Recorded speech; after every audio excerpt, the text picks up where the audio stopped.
اعوذ باللہ من الشیطان الرجیم بسم اللہ الرحمن الرحیم السلام علیکم ورحمۃ اللہ وبرکاتہ۔ ہر لفظ میں نصیحت، ہر بات میں حکمت۔ پیش ہے ہبہ فاطمہ آفیشیل کی طرف سے۔ حضرت عمر رضی اللہ تعالیٰ عنہ نے فرمایا، لا الہ الا اللہ۔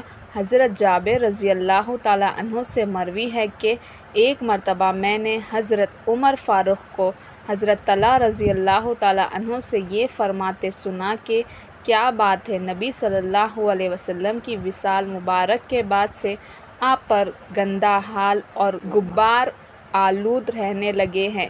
کیا آپ کو اپنے چاچا زاد بھائی کی بھی یعنی میری خلافت اچھی نہیں لگی؟ انہوں نے فرمایا، اللہ کی پناہ، تجھے کسی صورت ایسا نہیں کرنا چاہیے۔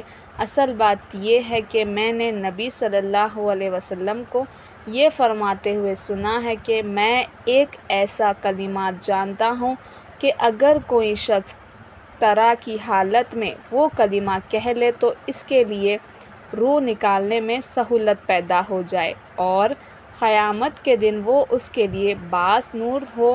مجھے افسوس ہے کہ میں نبی صلی اللہ علیہ وسلم سے اس کلمے کے بارے میں پوچھ نہیں سکتا اور خود نبی صلی اللہ علیہ وسلم نے بھی نہیں بتایا، میں اس وجہ سے پریشان ہوں۔ حضرت عمر رضی اللہ تعالیٰ عنہ نے ارشاد فرمایا کہ میں وہ کلمہ جانتا ہوں۔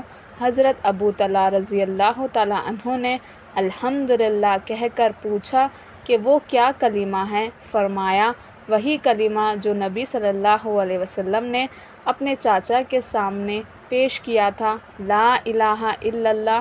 حضرت طلحہ رضی اللہ تعالیٰ عنہ نے فرمانے لگے کہ آپ نے سچ فرمایا۔ شراب کا ہدیہ۔ نبی صلی اللہ علیہ وسلم نے کیا فرمایا؟ نہ صرف پینا، پی جانا بھی حرام۔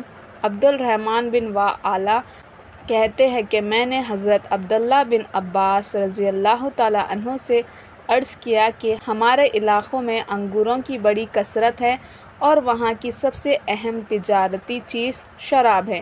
انہوں نے فرمایا کہ قبیلہ دوس میں نبی صلی اللہ علیہ وسلم کا ایک دوست رہتا تھا۔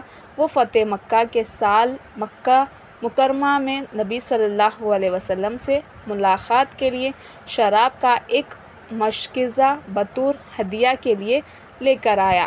نبی صلی اللہ علیہ وسلم نے اس سے فرمایا، اے فلاں، کیا تمہارے علم میں یہ بات نہیں کہ اللہ تعالیٰ نے تمہارے پیچھے شراب کو حرام قرار دے دیا ہے؟ یہ سن کر وہ شخص اپنے غلام کی طرف متوجہ ہو کر سرگوشی میں اس سے کہنے لگا کہ اسے لے جا کر بیچ دو۔ نبی صلی اللہ علیہ وسلم نے پوچھا کہ تم نے اسے کیا کہا ہے؟ اس نے کہا ہے کہ میں نے اسے یہ حکم دیا ہے کہ اسے بیچ آئے۔ نبی صلی اللہ علیہ وسلم نے فرمایا، جس ذات میں اس کا پینا حرام قرار کیا ہے، اسی نے اس کی خرید و فروخت بھی حرام کر دی ہے۔ چنانچہ اس کے حکم پر اس شراب کو بہا دیا گیا۔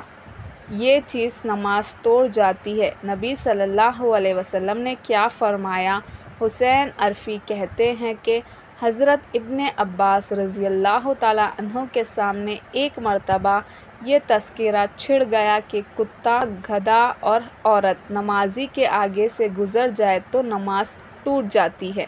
انہوں نے فرمایا کہ تم نے ایک مسلمان عورت کو کتے اور گدھے کے برابر قرار دے کر اچھا نہیں کیا۔ تجھے وہ وقت یاد ہے کہ میں نے خود ایک گدھے پر سوار ہو کر آیا۔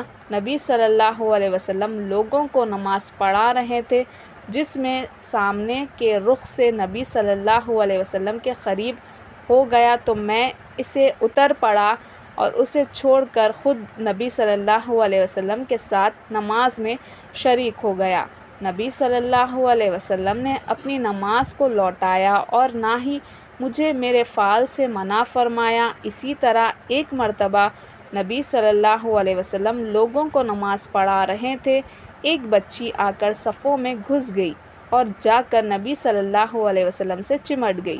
نبی صلی اللہ علیہ وسلم نے اپنی نماز کو لوٹایا اور نہ ہی اس بچی کو منع فرمایا۔ نیاز ایک مرتبہ نبی صلی اللہ علیہ وسلم مسجد میں نماز پڑھا رہے تھے کہ ایک بکری کا بچہ نبی صلی اللہ علیہ وسلم کے کسی حجرے سے نکلا اور نبی صلی اللہ علیہ وسلم کے آگے سے گزرنے لگا، تو نبی صلی اللہ علیہ وسلم نے اسے روک دیا۔ اب تم یہ کیوں نہیں کہتے کہ بکری کا بچہ نمازی کے آگے سے گزرنے سے نماز ٹوٹ جاتی ہے؟